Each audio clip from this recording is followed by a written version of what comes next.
moment, you'll hear James Stewart as the six-shooter.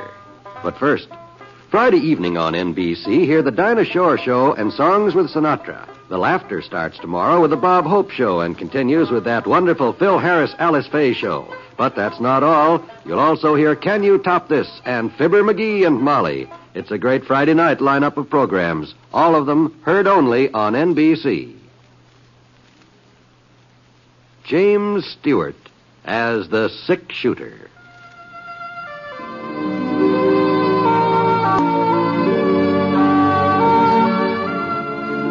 The man in the saddle is angular and long-legged. His skin is sun-dyed brown. The gun in his holster is gray steel and rainbow mother of pearl, its handle unmarked. People call him both the six-shooter.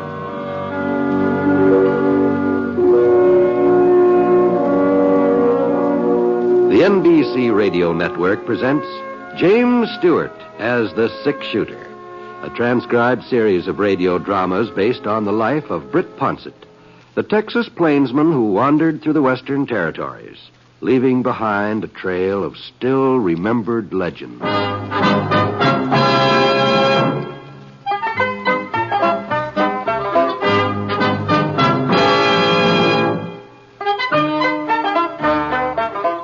Well, at first I didn't know what I was getting into. The town of Virtue City had never looked like this before. Banner over the main street, posters stuck in the store windows, bunting draped across most of the buildings. It was the wrong time of the year for the county fair. I pulled up the Mansion Hotel and headed into the lobby. Yes, sir? I'd like a room for the night.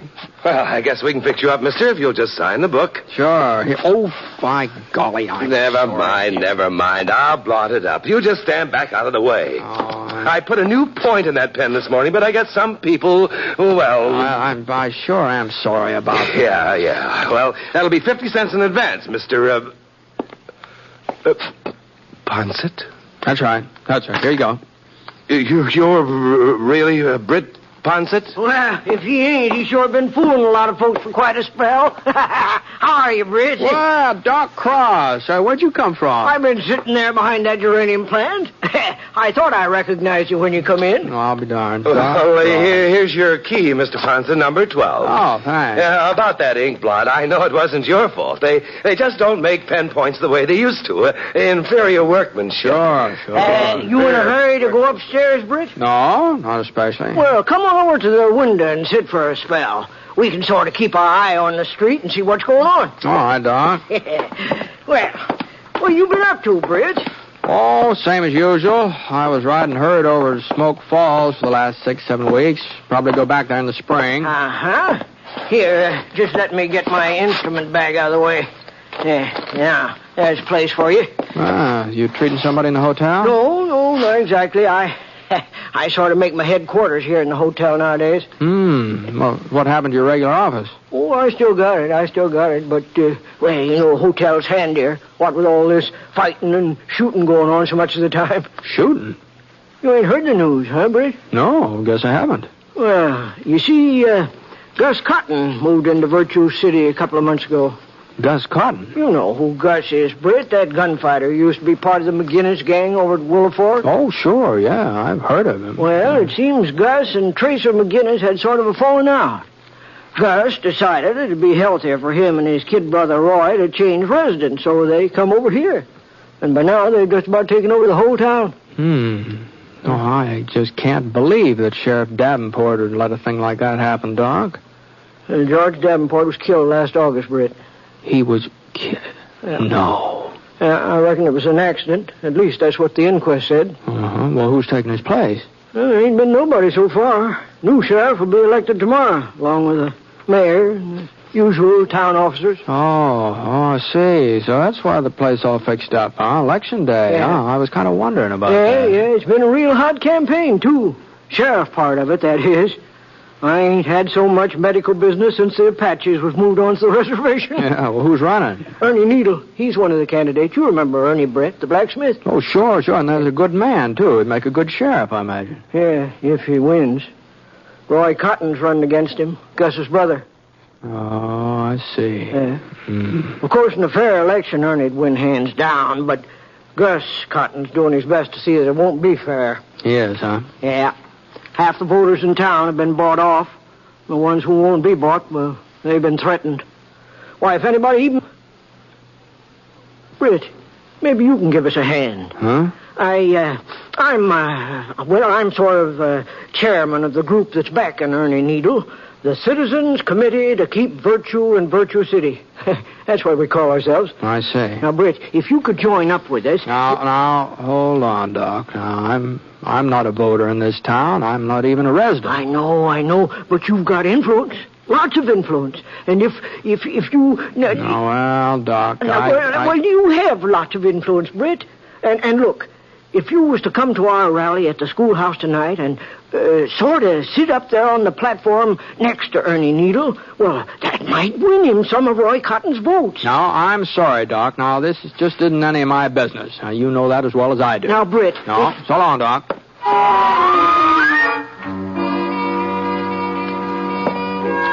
Well, I went upstairs to my room. Number 12 was on the north side facing Ernie Needle's blacksmith shop. And it looks like Ernie had closed up for the day. He's probably out politicking somewhere. The room seemed kind of stuffy, so I opened up the window. It sure was warm. Sounded like some more business was heading Doc's way. I leaned out, but I couldn't see anything. The shooting must have been around in front. Oh, well. Yeah? Yeah, come on in. Howdy.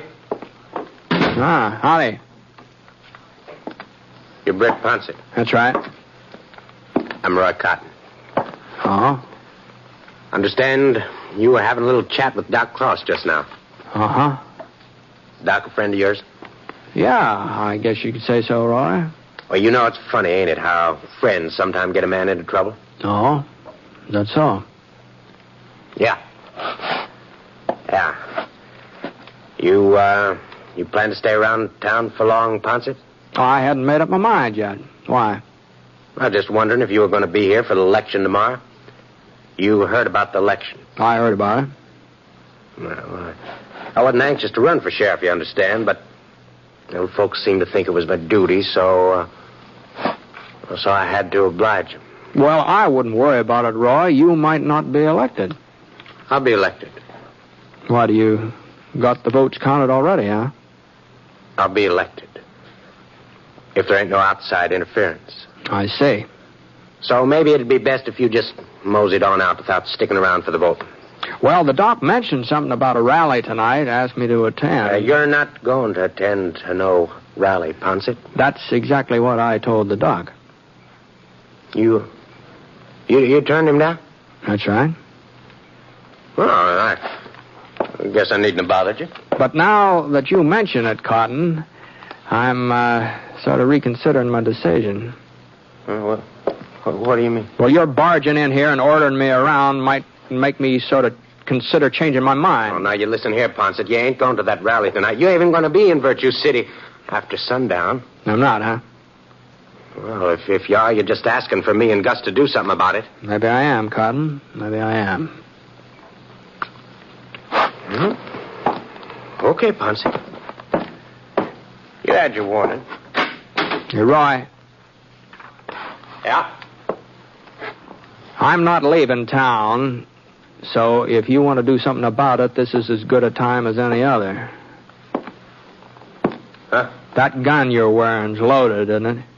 Well, sure, but... Well, then why don't you go ahead and draw? Well, you ain't got your six-shooter. It's right here on the dresser. Yeah. All right. Well, I'd be taking advantage. It might not work out that way. Well, I don't want to shoot up no hotel room, Ponset. The rent's paid in advance. All right, Cotton. Now, look here, Ponset. My coming up here to see you, well, Well, it was my brother's idea. Gus thought, now what I mean is, he said that you was to have till sundown to get out of town, and he wouldn't like it if I was to jump the gun.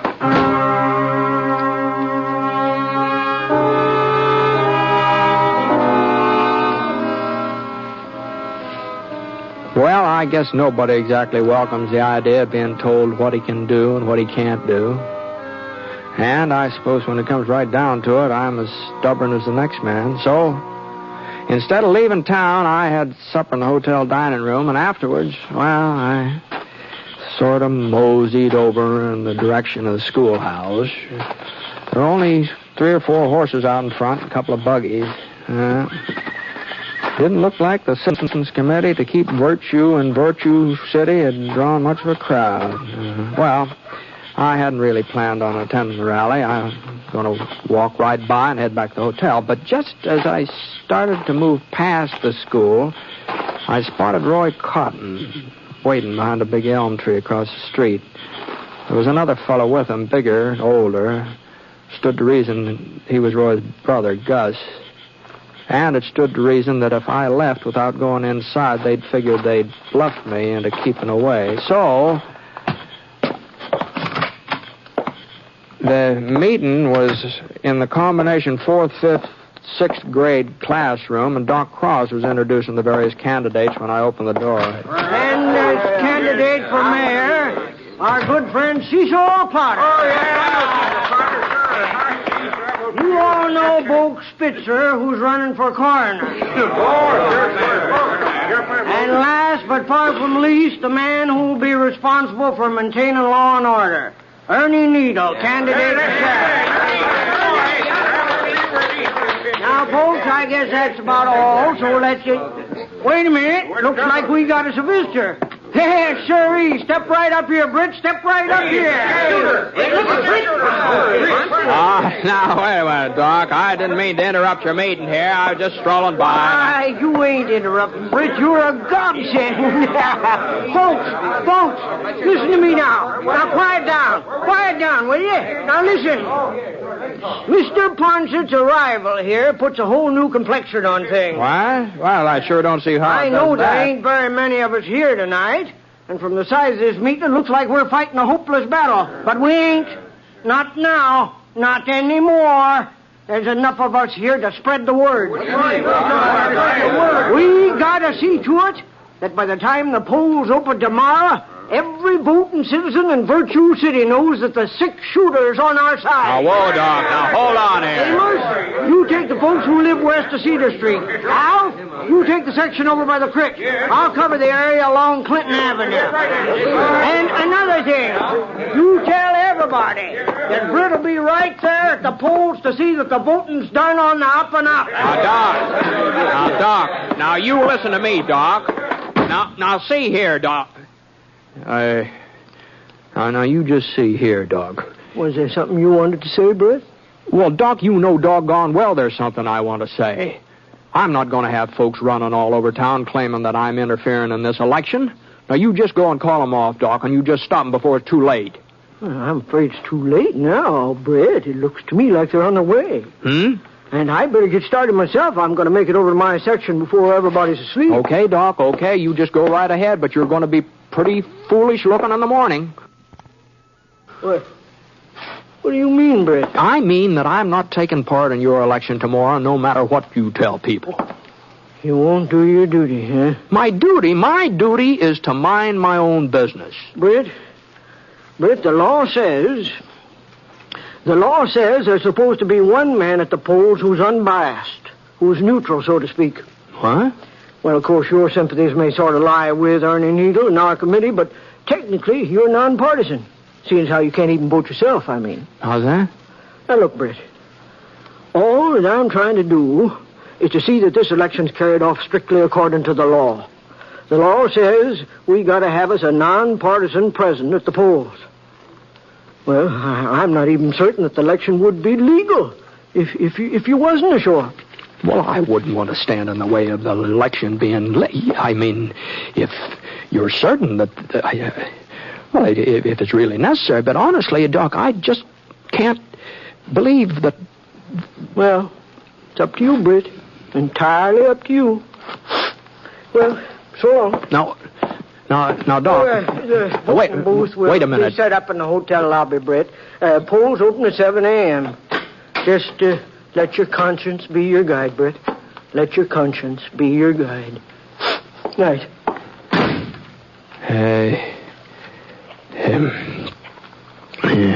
Good night.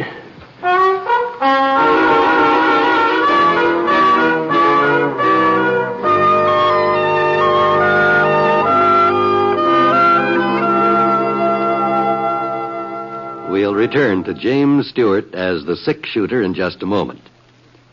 Meantime, I'd like to pass on a word of thanks for the many gratifying letters we receive each week from you, our audience. And this word of thanks comes not only from Jimmy Stewart, but from our director, Jack Johnstone, our writer, Frank Burt, our skilled technicians, in fact, all of us who are involved in the production of the program. We appreciate your letters far more than you may think, even though we may not be able to answer all of them. That is why we take this way of saying thank you.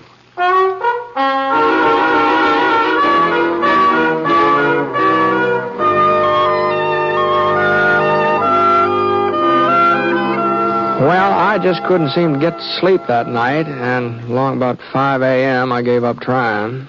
And it was just as well it did, because that was when Doc Cross showed up to take me down to breakfast. He kept saying that he wasn't trying to influence me one way or the other about being an election official, but as soon as we finished eating, he sure steered me straight toward that voting booth in the lobby.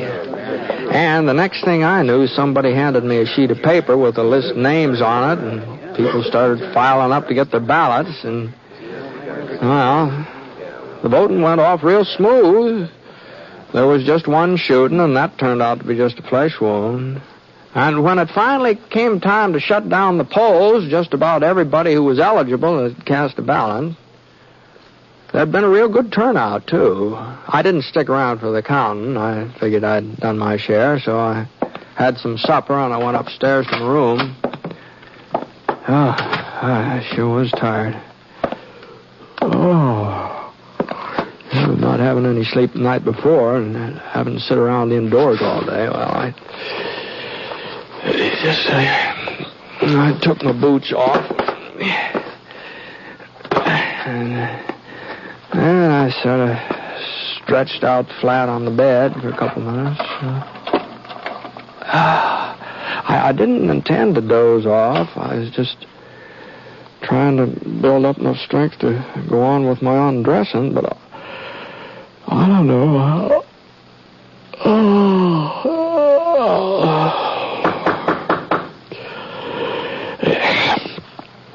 Huh? What the Sam hell is it? Oh, yeah. Oh, is that you, Doc? Come in. Oh, what can I do for you? We just finished counting the votes, Jeff Perkins and me. Evening, Mr. Ponset. Oh, howdy, Jeff. Well, well, how'd the election turn out? Well, it's kind of hard to say, Britt. Well, now, come on, Doc. Did Ernie win, or didn't he? Well, no, Britt, no, he didn't win. Oh. But it could have been worse. It could have been lots worse. I see. It was close, huh? Oh, I wouldn't exactly call it close, Mr. Ponset. Uh-huh. Well, suppose you just give me the figures, huh, Doc? Well, in the race for sheriff, we figured that was the most important contest. Yeah? Ernie Needle got 7 votes. 7 votes, huh? Is that all? Yeah, that was his total. We made certain. And Roy Coffin, he got 33. 33. Well, I'm sorry, Doc, but I guess if the people want Roy for their sheriff, they're entitled to have him. Yes. I'd say folks are entitled to whoever they want. I'll have to admit, I'm kind of surprised, though. I thought Ernie'd do better than that. By the way folks were voting, I just thought that he...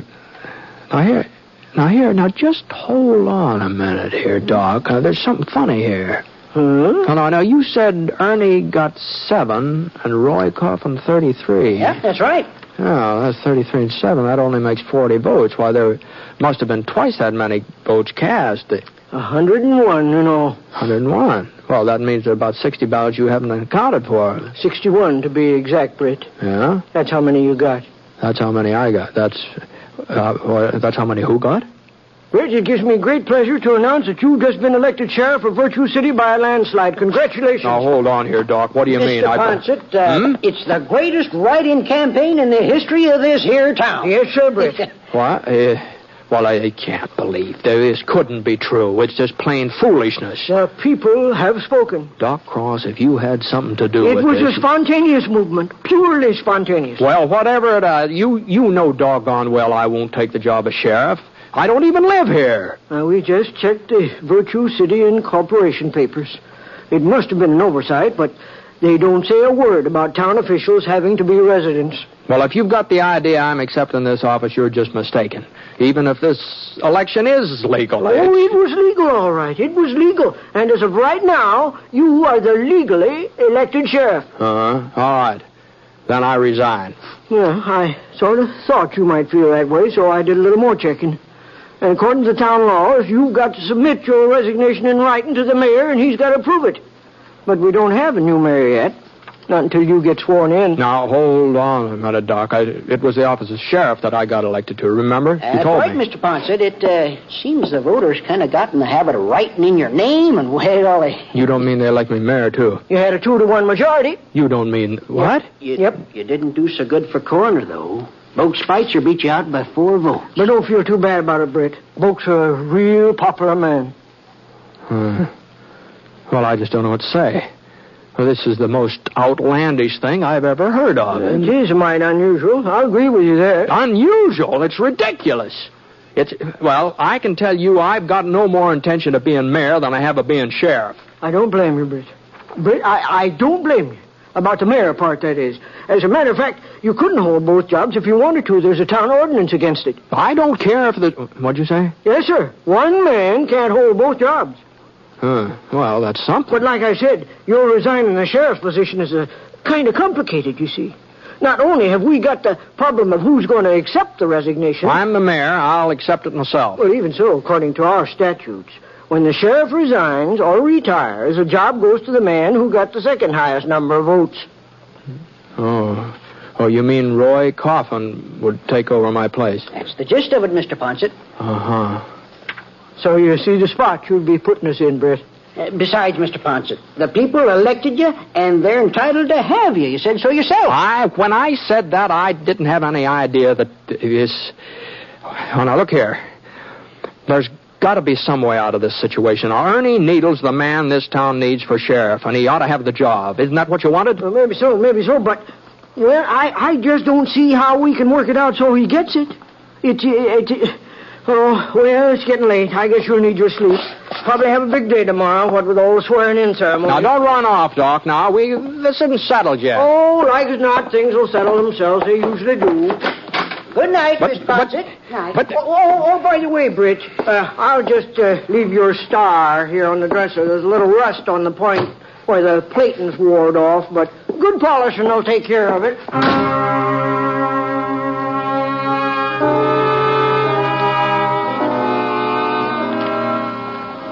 Well, that was the second night in a row I didn't get much sleep. First thing in the morning, as soon as I figured it was time for the town hall to open, I headed down there and I did a little hunting through the legal code myself. And it was all true what Doc Cross had told me.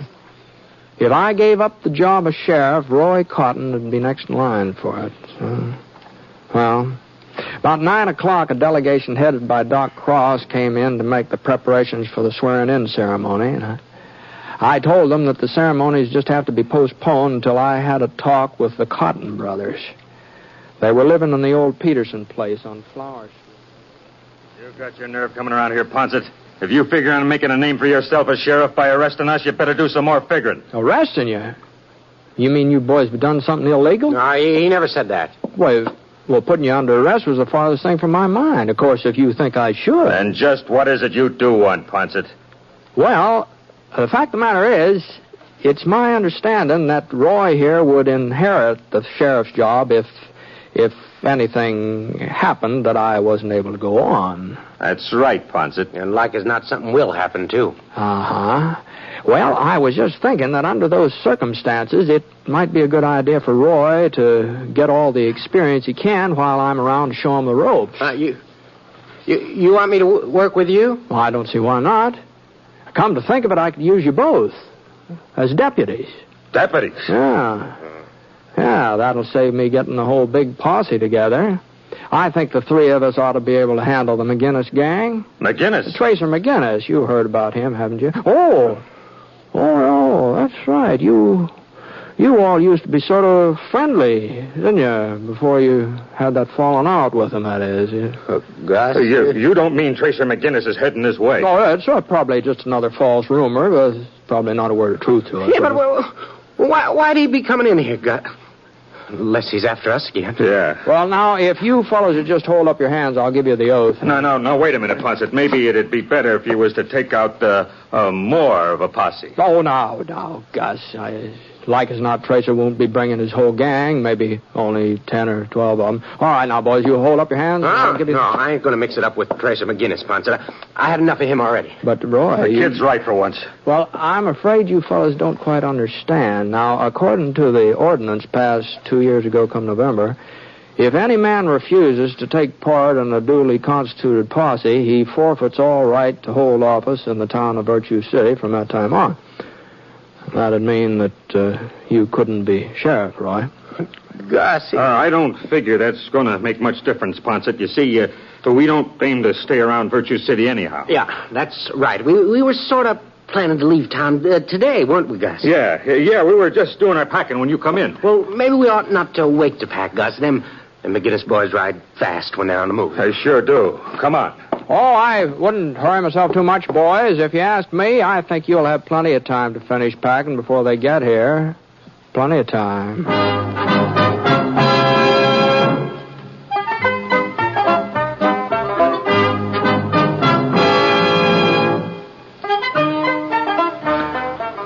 Well, as things worked out, they needn't have heard it all. As far as I know, Tracer McGinnis never did show up in Virtue City. Of course, Ernie Needle became sheriff that very same day, right after I resigned.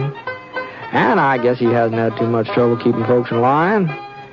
You see, the Cotton brothers haven't been heard of since they beat it out of town. It just goes to show you, a person really shouldn't believe in rumors. It's funny the way they get started, isn't it?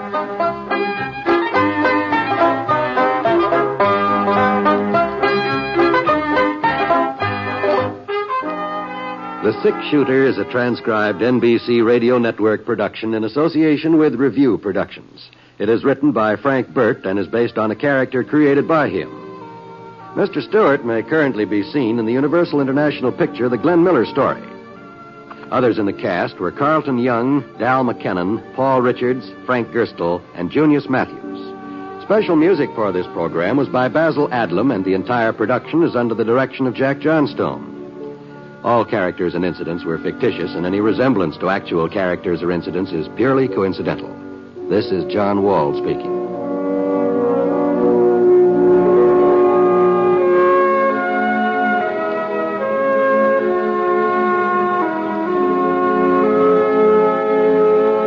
Tonight, hear an address by President Eisenhower on the NBC Radio Network.